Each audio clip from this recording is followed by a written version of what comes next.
To be, c'est le verbe être ou l'auxiliaire être que nous allons conjuguer à toutes les personnes qui sont là, c'est-à-dire au présent. Au present perfect, c'est-à-dire le présent perfect. Au simple future, c'est-à-dire le futur simple. Et au future perfect, c'est-à-dire le futur perfect. C'est parti pour la conjugaison. Here we go. La première partie ici, c'est to be au présent. Donc, ça va donner je suis, I am. I am. Vous pouvez contracter en disant I'm. Tu es, ça va donner you are. You are. Et on va continuer ainsi. Et is, she is, it is, we are, qui c'est nous sommes, you are, vous êtes, they are, il ou elle au pluriel sont. Alright?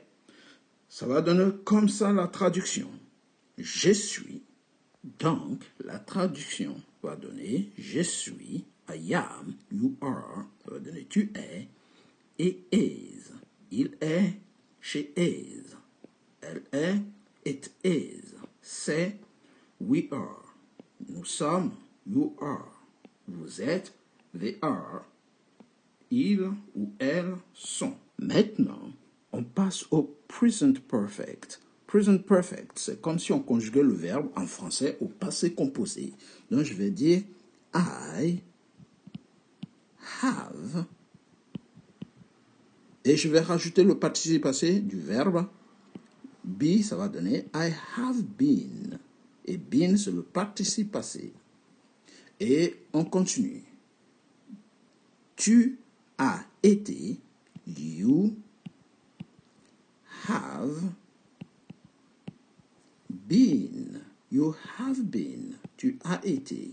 Tu as été en retard. You have been late. Il a été. On va dire he has. On ne dit pas have parce que la troisième personne du singulier, il faut mettre un S. Donc, ça va donner ici has. You are, sorry. He has been. Il a été. Il a été fantastique. He has been fantastic. Vous voyez? Elle a été. Ça va donner she has. Et elle, c'est la troisième personne du singulier aussi. Donc, on met un S. She has been. Elle a été. Sorry. She has been. On va mettre le participe passé en couleur rouge. She has been. Vous voyez? Ensuite, cela a été génial. It has been fantastic aussi. On va dire great. It has, all right, as usual, S. It has been great. Ça a été génial. Ça a été magnifique. All right? It has been.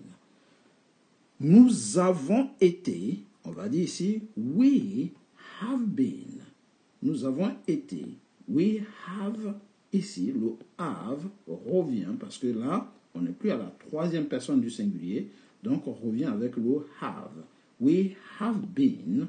Nous avons été. Nous avons été, par exemple, en retard. We have been late. Vous avez été en retard ou bien vous avez été en avance. You, en avance, on va dire early. Donc, you have been. You have been. Donc, tout commence par have been. Si vous maîtrisez la conjugaison, vous pouvez faire n'importe quelle phrase en anglais. Et ils ont été renvoyés. They have been fired, par exemple. They have been. Ils au pluriel ou elles au pluriel. Ici, they have been fired. Okay? Ils ont été renvoyés. Donc, ici, nous avons ce qu'on appelle le present perfect. Et en français, ça va donner, par exemple, I have been, j'ai. Et ici, c'est été. J'ai été. Ici, you have been, tu as. Et ici, on met été. C'est le participe passé de être, c'est été. Il a. On met ici été. Elle a, she has been, été. Vous voyez, le participe passé ne change pas. Donc, il faut connaître les participes passés des verbes par cœur. Cela a été, it, cela, it, parce que le it est neutre, mais aussi c'est aussi les animaux, les objets. Cela a été magnifique. It has been great. Nous avons été, we have been, nous avons. Ici, on conjugue le verbe être au passé composé. Nous avons été, we have been. Vous avez été, you have been, vous avez été. Donc, on conjugue le verbe avoir au présent et on rajoute le participe passé, tout simplement, du verbe donné qui est être ici. Et il, ou bien elle, au pluriel, c'est-à-dire on met S à la fin, ont été. They have been. Et à partir d'aujourd'hui, vous savez conjuguer le verbe to be au present perfect. Et chaque fois que vous voulez parler de quelque chose qui a commencé dans le passé, mais qui a des résultats dans le présent, par exemple, le match a été magnifique. Donc, tu continues d'être content d'avoir vu le match. The match has been fantastic. Vous voyez? Et ainsi de suite. On va le conjuguer maintenant le to be au futur. Et pour conjuguer le to be au futur, il ne faut pas oublier le modal will. Mais on va commencer par les pronoms. Je serai. Dans to be au futur, c'est je serai. En anglais, vous allez dire I will be. I will. Et vous gardez votre be ici. I will be. Donc le be ne changera plus. Le futur, c'est très simple. On ne modifie rien. C'est toujours une répétition. Sauf à la première personne, le will peut souvent devenir shall, mais uniquement aux premières personnes. Donc, on peut aussi dire I shall be. Mais sinon, on garde le will partout. Tu seras, ça va donner you will be. You will be. Vous voyez, c'est très facile de conjuguer au futur en anglais. Il sera, he will be. All right? Elle sera, she will be. She will be. Elle sera championne. She will be champion. Elle sera la présidente. She will be the president. Ce sera magnifique. It will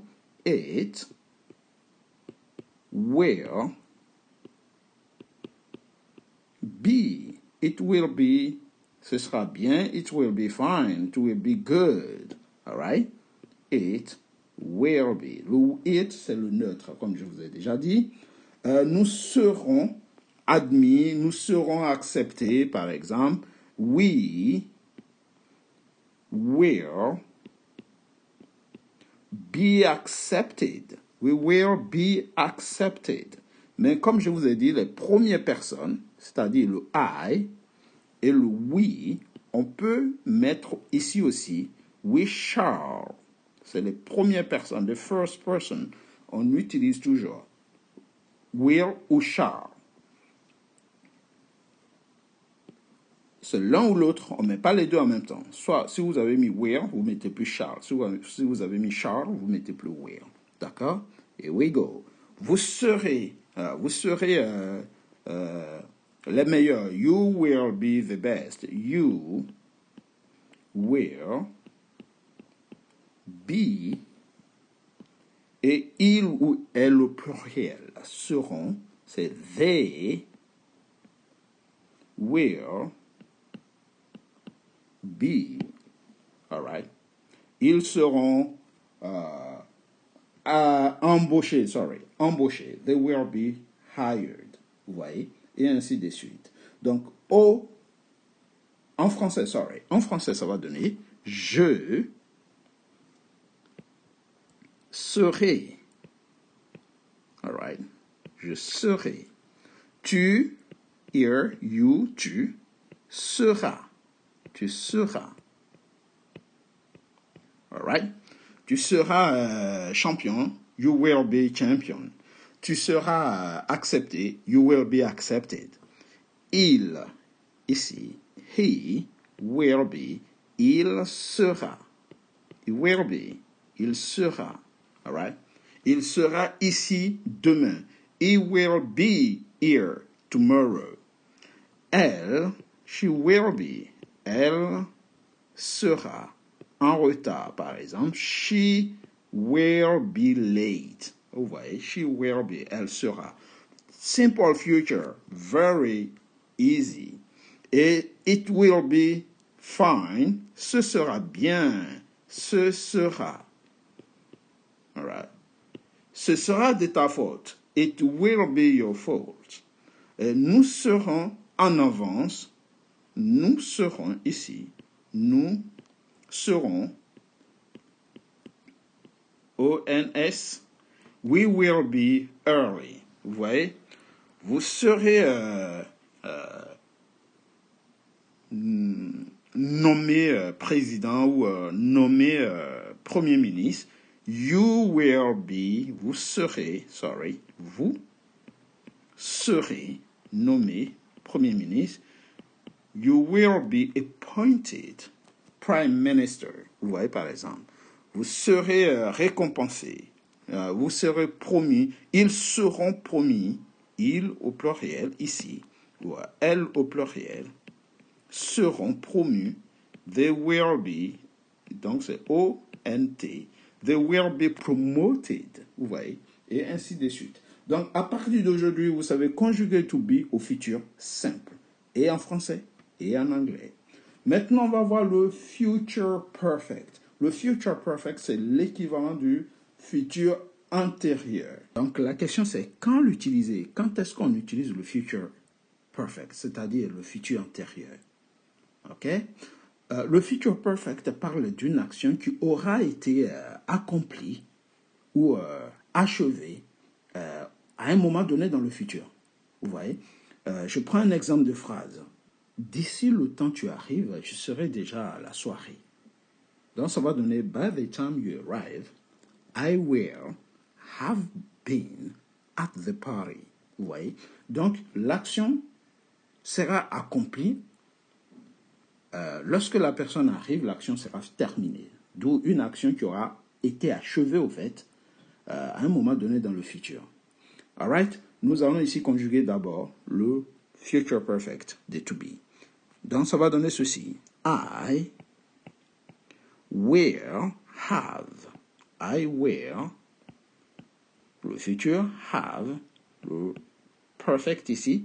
Et on rajoute tout simplement le participe passé de be qui est been. I will have been.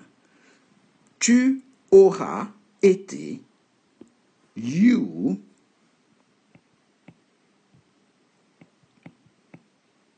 will have. Donc, on aura will have partout. Vous voyez? On aura will have partout. Et on complète le been tout simplement. Donc, ici, le future perfect, le temps ne change pas. Ni à la première, ni à la dernière. Donc, c'est une répétition. On va tout simplement le conjuguer et vous verrez. Bien, donc ça donne ceci. I will have been fired by the time you arrive. J'aurais été viré. D'ici le temps que tu arrives, j'aurais été viré. Donc ici, ça va donner j'aurais été. Vous voyez? Été. Je vais revenir en arrière rapidement. Et je vais mettre été ici. J'aurais été. Pour que le participe passé reste en dessous du participe passé. You will have been fired by the time we arrived. Tu auras été. You will have been. Tu auras été viré d'ici le temps nous arrivions. Okay. D'ici le temps on arrive, ce sera trop tard. Tu auras été viré. He will. Il aura été. Donc ici, will have, c'est le avoir qui est conjugué au futur. Ok? Il aura été. All right. He will have been fired by the time we arrive. Il aura été viré d'ici le temps on arrive. Elle aura été aussi. She will have. Donc, elle aura été. Elle aura été. Ou bien on peut aussi dire elle aura été acceptée. Hein, avant que tu donnes ta réponse. She will have been accepted. Hein, before you give your answer. Vous voyez? Donc le futur antérieur, c'est très simple. Il faut tout simplement conjuguer le verbe avoir au futur et rajouter le participe passé du verbe donner. En anglais, c'est pareil.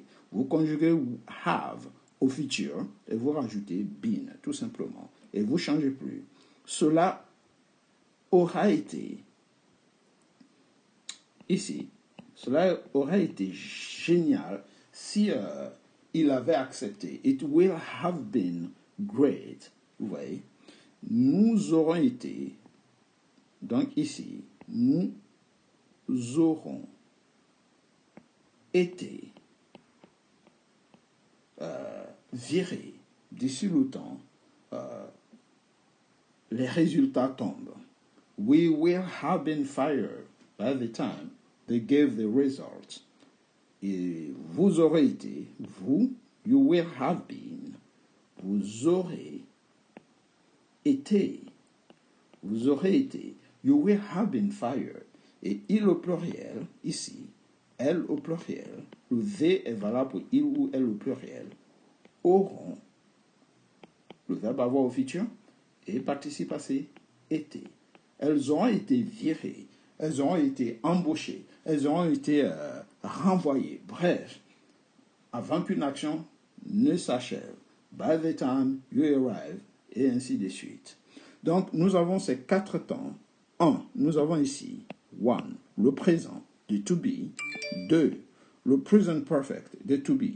3, le future, simple future, de to be. Et 4, ici, le 4e temps que nous avons utilisé ici, nous avons le simple future de to be. Maîtrisez ces temps et vous saurez faire n'importe quelle phrase avec to be. Nous allons changer et prendre d'autres exemples avec d'autres verbes dans les leçons à venir. Pour plus d'anglais, likez, abonnez-vous, mais surtout, likez pour nous montrer votre envie de voir d'autres leçons de conjugaison. Take it easy, guys, and see you next time. Goodbye.